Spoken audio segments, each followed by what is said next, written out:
Hello નમસ્કાર મિત્રો, આપણી યુટ્યુબ ચેનલ ગુજરાત જીકે ગુરુ પર હું પંકજ કંજરિયા તમારું હાર્દિક સ્વાગત કરું છું. મિત્રો, મિનિસ્ટ્રી ઓફ રેલવે મતલબ કે રેલવે દ્વારા નવી ભરતી બહાર પાડવામાં આવી છે. એ રેલવેનું એક આખું બોર્ડ જે છે, રેલવે રિક્રુટમેન્ટ બોર્ડ, જેને આપણે આરઆરબી તરીકે ઓળખીએ છીએ, આરઆરબી તરીકે. ઓકે, તો આ આરઆરબી તરીકે રેલવેની પ્રખ્યાત ભરતી એટલે કે NTPC non technical popular category માટેની ભરતી જે છે એ બહાર પાડવામાં આવી છે. તો આપણે આ વિડીયોની અંદર જોવાના છે કે આની કેટલી ભરતી છે, ક્યારે ફોર્મ ભરવાના શરૂ થશે, આની ફી કેટલી છે, આનો સિલેબસ શું છે, કેટલા સ્ટેજમાં પરીક્ષા છે, ક્યારે પરીક્ષા લેવાશે, કેટલા ઘણા લોકોને પાસ કરવામાં આવશે, તો વગેરે માહિતી જે છે આપણે આ વિડીયોની અંદર જોવાના છીએ. વિડીયો શરૂ કરતાં પહેલાં આપણી આ યુટ્યુબ ચેનલ ગુજરાત જીકે ગુરુ પર જો તમે નવા હોય, ચેનલને સબસ્ક્રાઈબ નથી કરી તો સબસ્ક્રાઈબ કરી લો. વિડીયો સારો લાગે તો લાઇક કરો, તમારા મિત્રો જોડે શેર કરી શકો છો. તમારા કોઈ ડાઉટ હોય આ ભરતી રિલેટેડ તો તમે મને કોમેન્ટની અંદર જરૂર બતાવજો. તો ચાલો આપણે શરૂઆત કરીએ. તો સૌપ્રથમ જો આપણે વાત કરીએ તો આ જે ભરતી જે છે એના જે ફોર્મ ભરાવાના જે શરૂઆત જે છે ઓનલાઈન રજિસ્ટ્રેશન એપ્લિકેશન, મતલબ કે જો આ સ્પેશિયલ એનટીપીસી છે પરંતુ આ ગ્રેજ્યુએશન માટેની છે, 12 પાસ માટેની નથી. ઓકે, ગ્રેજ્યુએશન ઉપરની જ આ ભરતી છે. તો આ જે ગ્રેજ્યુએશન ઉપરની ભરતી જે છે એમના ફોર્મ ભરાવાના શરૂ થઈ જશે 14/9/2024 રોજ આના ફોર્મ ભરાવાના શરૂ થશે અને closing of online registration of application મતલબ કે 13/10/2024 રોજ એની છેલ્લી તારીખ હશે ફોર્મ ભરાવવા માટેની. ઓકે, 13/10/2024 એના ફોર્મ ભરાવવા માટેની છેલ્લી તારીખ છે અને 14/9/2024 એના ફોર્મ ભરાવાના શરૂ થઈ જાય. એટલે ઓલમોસ્ટ 1 મહિનો જેટલો તમને ફોર્મ ભરાવવા માટેનો ટાઈમ આપવામાં આવશે. અને ફી ભરવા માટેની છેલ્લી તારીખ 14/10/2024 લઈને 15/10/2024 સુધીની ફી ભરવા માટેની છેલ્લી તારીખ છે. અને date for modification window for correction, માલિકે તમારા કંઈ ફોર્મ ભર્યું એમાં કંઈ ભૂલ હોય તો એમાં કરેક્શન કરવા માટે તમારું જે એની 16/10/2024 થી 25/10/2024 સુધીનો તમને સમયગાળો આપવામાં આવશે. આમાં એક વસ્તુ સારું છે કે તમારે કંઈ પાછળથી તમને એવું લાગે કે મારે ફોર્મ ભરવામાં ભૂલ થઈ છે તો એ ફોર્મ સુધારવા માટે પણ તમને આમાં સમયગાળો આપવામાં આવે છે. અને આની અંદર જે ભરતી જે છે એ શેની છે તો કે ચીફ કોમર્શિયલ કમ ટિકિટ સુપરવાઇઝર, ચીફ કોમર્શિયલ કમ ટિકિટ સુપરવાઇઝર, આપણે જેને કદાચ ટીસી તરીકે પણ ઓળખીએ છીએ, ટિકિટ ક્લાર્ક અથવા તો ટિકિટ સુપરવાઇઝર તરીકે જેને આપણે ઓળખીએ છીએ એ. સ્ટેશન માસ્ટર બહુ મોટી પોસ્ટ છે, સારો એવો પગાર હોય છે. ગુડ્સ ટ્રેન મેનેજર, પહેલાં એના ગુડ્સ ગાર્ડ કહેતા, એનો પણ પગાર સારો હોય છે. જુનિયર અકાઉન્ટન્ટ આસિસ્ટન્ટ કમ ટાઈપિસ્ટ, પછી સિનિયર ક્લાર્ક કમ ટાઈપિસ્ટ, આ બંનેના પણ પગાર સારા એવા હોય છે.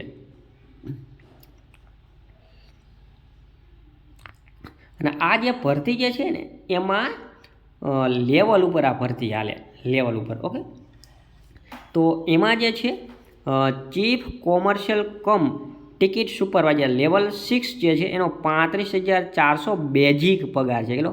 35,400 બેઝિક. અને મેડિકલ સ્ટાન્ડર્ડ માટે B2. આમાં જો મેડિકલ જે છે બહુ મહત્ત્વનું છે. રેલવેની અંદર આ લોકો પરીક્ષામાં તમે પાસ થઈ જાઓ પણ મેડિકલની અંદર જરા પણ એવડા લોકો ચલાવતા નથી, નોર્મલ લેવલનું જરા પણ ચલાવતા નથી. ઓકે, 18 થી 33 વર્ષ સુધી તમે ફોર્મ ભરી શકો છો, પરંતુ કોઈ કેટેગરીનો લાભ લેવો છે તો તમારે 18 થી 36 વર્ષ સુધી એમાં તમે ફોર્મ ભરી શકો છો. ઓકે, ચીફ કોમર્શિયલ કમ ટિકિટ સુપરવાઇઝર 1736 જગ્યા છે. સ્ટેશન માસ્ટર લેવલ 6 એનો પણ 35,400 બેઝિક પગાર છે, 994 જગ્યા છે. ગુડ્સ ટ્રેન મેનેજર 29,200 પગાર, A2 પોસ્ટ કહેવાય, 3,144 જેટલી જગ્યા છે. ગુડ્સ ટ્રેન મેનેજર છેલ્લા ડબ્બામાં જે હોય ને, જે ગુડ્સ ટ્રેન હોય એમાં છેલ્લા ડબ્બામાં જે હોય એ. પછી જુનિયર અકાઉન્ટન્ટ આસિસ્ટન્ટ કમ ટાઈપિસ્ટ, તો એમાં 1,507 જગ્યા છે, 29,200 બેઝિક પગાર છે. સિનિયર ક્લાર્ક કમ ટાઈપિસ્ટ 29,200. ઓકે, એનો પણ બેઝિક પગાર એવો સારો છે, 732 જગ્યા છે. ઓકે, તો આના પગાર લેવલ પણ સારા એવા હોય છે. અને જો 12 પાસ ઉપરની ભરતી જે છે એનું નોટિફિકેશન છે એ પણ હવે પછી આવશે. ઓકે, તો આ જાણી લો કે આટલી આ પોસ્ટ છે. ઓકે,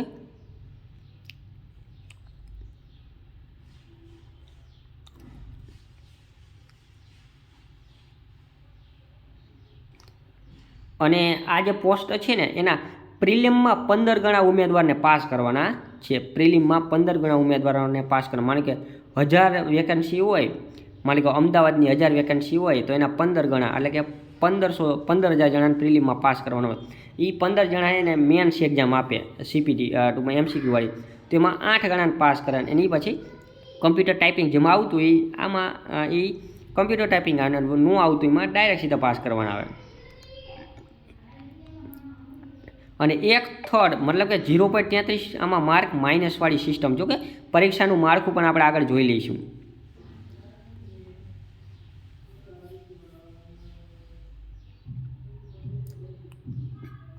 જો આમાં મેડિકલનું સ્ટાન્ડર્ડ છે જે બહુ ઇમ્પોર્ટન્ટ છે. Okay, A2 medical standard. તો આમાં શું છે તો કે ડિસ્ટન્સ વજન, મતલબ કે આમાં ચશ્મા જેને છે ને ચશ્મા, તો એનો નિયમ છે. A2 પોસ્ટ જે છે આગળ આપણે જો A2 A3 એ વગેરે પોસ્ટ જોઈ હતી એની આપણે વાત કરીએ છીએ, બરાબર.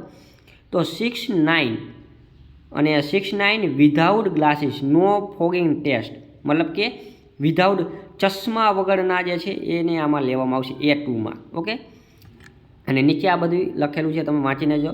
0.6 without glasses and must pass test for colour vision. Colour વિઝનમાં તમારે પાસ થવાનું રહેશે. ઓકે, પછી A3 જે છે એમાં 6'9" વિથ ઓર વિધાઉટ ગ્લાસીસ, મતલબ ચશ્માવાળા અને ચશ્મા વગરના બંને પણ ચાલશે, પરંતુ ચશ્માવાળા 2 ડાયમંડ છે, મતલબ કે 2 નંબર હોય એનાથી વધારે આમાં ચાલશે નહીં. બાકી કલર વિઝનની તો આવશે જ. A2 લેવલની જો મેડિકલ સ્ટાન્ડર્ડ છે એ થોડુંક હાર્ડ હોય છે. ઓકે, ચશ્માવાળામાં બહુ અલાઉડ છે નહીં. પછી B2 સ્ટાન્ડર્ડ જે છે એમાં distance vision 6'9", 6'12" with or without glasses, અને power of lens not to exceeds 4 નંબરવાળા, આમાં 4 નંબર હોય ત્યાં સુધીના આમાં ચાલશે, અને કલર વિઝનની તો બધું રહેશે. અને C2 પોસ્ટ જે છે, C2 પોસ્ટ તો physical fit in or respect, તો 6/9 nil with or without glasses, nil with or without glasses near vision. Okay, તો એ આમાં ચાલશે. વિથ ઓર વિધાઉટ ગ્લાસીસ બંને આમાં ચાલશે. ઓકે, તો આ મેડિકલ સ્ટાન્ડર્ડ છે, બહુ ખાસ નોંધી લેવું. ઓકે, કેમ કે આ બહુ જરૂરી છે મેડિકલ સ્ટાન્ડર્ડ. તમે પાસ થઈ જશો ને તોય તમને લેશે નહીં મેડિકલના કારણે. તો એજ ગ્રુપ 18 થી 36 હોવી જોઈએ. તમારો જન્મ 1989થી લઈને 1/1/2007ની વચ્ચે હોવો જોઈએ.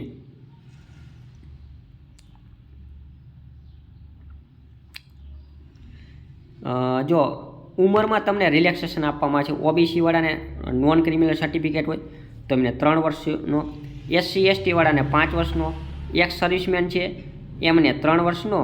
ઓકે, જનરલ અને EWS વાળાને 3 વર્ષનો. પછી એક્સ સર્વિસમેન હોય અને OBC હોય તો એને 6 વર્ષનો, અને SC ST ને 8 વર્ષનો. બાકી જો તમે આ એજ રિલેક્સેશન તમે જોઈ શકો છો સ્ક્રીન ઉપર. જો ઘણા બધા ક્રાઇટેરિયા છે આમાં. પરીક્ષાના માળખા, ફીની માળખાની આપણે વાત કરી લઈએ. ફી શું છે તો જો for all candidate except the fee concession category mention below serial number 2, મતલબ કે તમામ કેન્ડિડેટે 500 રૂપિયા ફી ચૂકવવાની થશે. કેટલા? તમામ કેન્ડિડેટે 500 રૂપિયા ફી ચૂકવવાની થશે. અને તમે ફર્સ્ટ સ્ટેજની એક્ઝામ આવશો એટલે તમને 400 રૂપિયા પાછા આપી દેશે, રિફંડ આપી દેવામાં આવશે. 400 રૂપિયા રિફંડ આપી દેવામાં આવશે. એટલે આમ જોવા જઈએ તો 100 રૂપિયા ફી કહેવાય.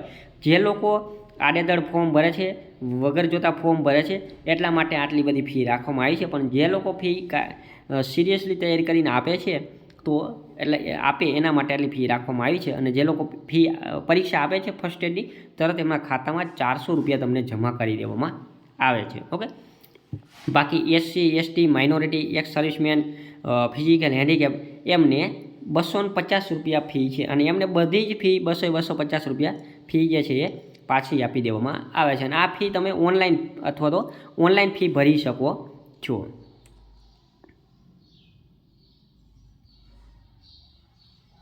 બહુ હેવી નોટિફિકેશન છે આની. ઓકે, આગળ આપણે જોઈએ પરીક્ષા પદ્ધતિની આપણે આગળ વાત કરવાના છીએ.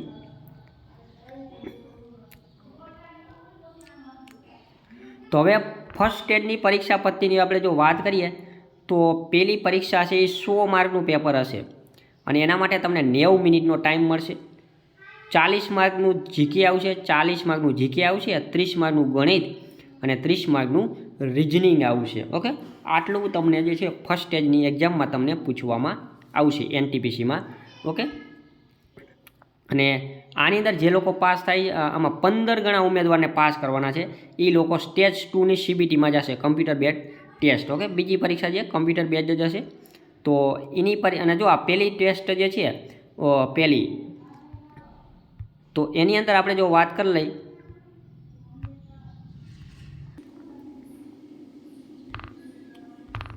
અને આમાં જો 1/3 માર્ક મતલબ કે 0.33 માર્ક આમાં માઇનસ સિસ્ટમ છે, એ પણ તમે નોંધી લેજો. ઓકે, અને પ્રિલિમનો સિલેબસ આપણે જોઈ લઈએ આપણે.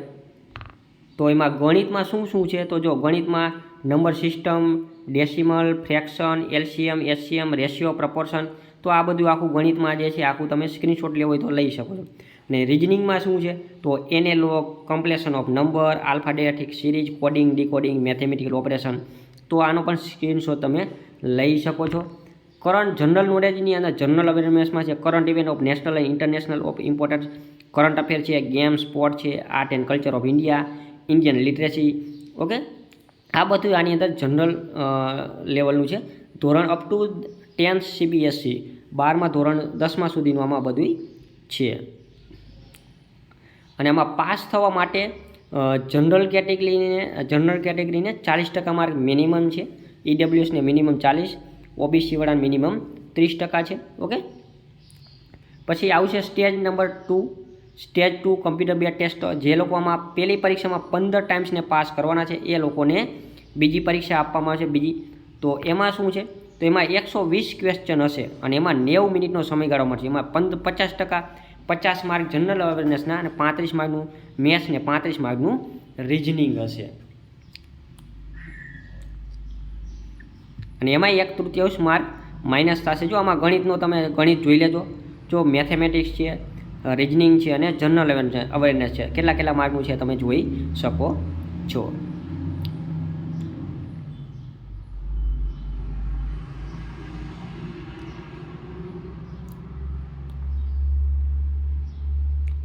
અને જે લોકો સ્ટેજ 2માં પાસ થાય છે એમાં જે પોસ્ટમાં રિક્વાયરમેન્ટ છે ટાઈપિંગ ટેસ્ટની, તો એમને ટાઈપિંગ ટેસ્ટ પણ આપવા મળશે. ઓકે, ટાઈપિંગ ટેસ્ટ આપવાનું રહેશે. એમાં જો ઇંગ્લિશમાં 25 વર્ડ પર મિનિટ, 25ની સ્પીડ મિનિમમ હોવી જોઈએ એવું કહેવામાં આવ્યું છે. 25 ઇંગ્લિશ ઓર હિન્દી 25 વર્ડ પર મિનિટની આમાં પર્સનલ કમ્પ્યુટર ઓનલી.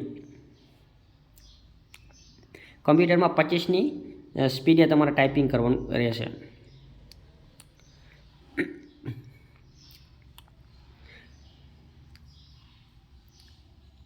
અને આમાં જો કઈ પોસ્ટમાં કમ્પ્યુટર ટાઈપિંગ ટેસ્ટ જરૂર જો ગુડ્સ ટ્રેન મેનેજર છે, આ ગુડ્સ ટ્રેન મેનેજર, તો એમાં કમ્પ્યુટર ટાઈપિંગ ટેસ્ટ નથી.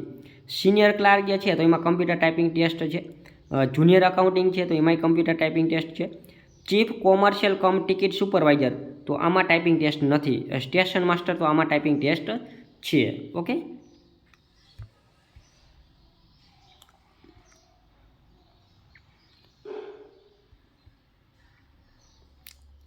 હવે તમારા આના ફોર્મ જે છે એ કેમાંથી ભરવાના છે, તો એની વાત જણાવી દઉં તમને.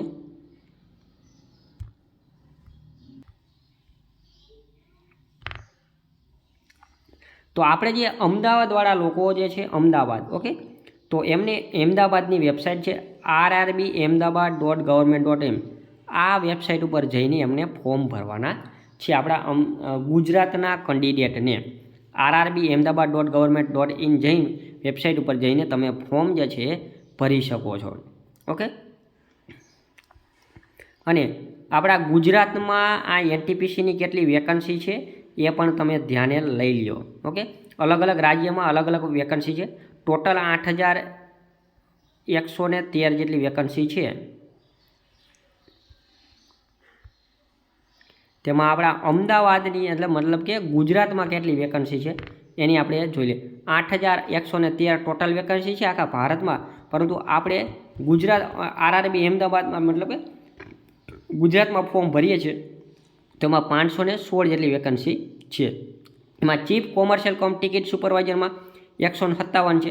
સ્ટેશન માસ્ટરમાં 71 છે, ગુડ્સ ટ્રેન મેનેજરમાં 244 છે અને સિનિયર ક્લર્ક કમ ટાઇપિસ્ટમાં 44 છે, એટલે કે 516 જેટલી ટોટલ વેકન્સી છે અને એમાં સૌથી વધારે ગુડ્સ ટ્રેન મેનેજરમાં વેકન્સી છે. એમાં કેટેગરી વાઇઝ પણ તમે વેકન્સી છે તમે જોઈ શકો છો. 137 ટોટલ બધેથી ઓબીસીમાં છે. બાકી બીજી અલગ અલગ રાજ્યમાં અલગ અલગ વેકન્સી છે. આપણે ગુજરાતમાં ફોર્મ ભરવું છે તો આપણે ગુજરાતની ધ્યાને લઈએ છીએ, બીજાની આપણે ધ્યાને લેતા નથી.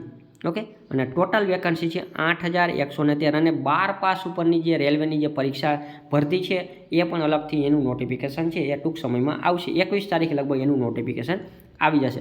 આ સિવાય તમારા બીજા કોઈ ડાઉટ હોય તો મને કોમેન્ટની અંદર જરૂર બતાવી શકો છો. Thank you. જય હિન્દ.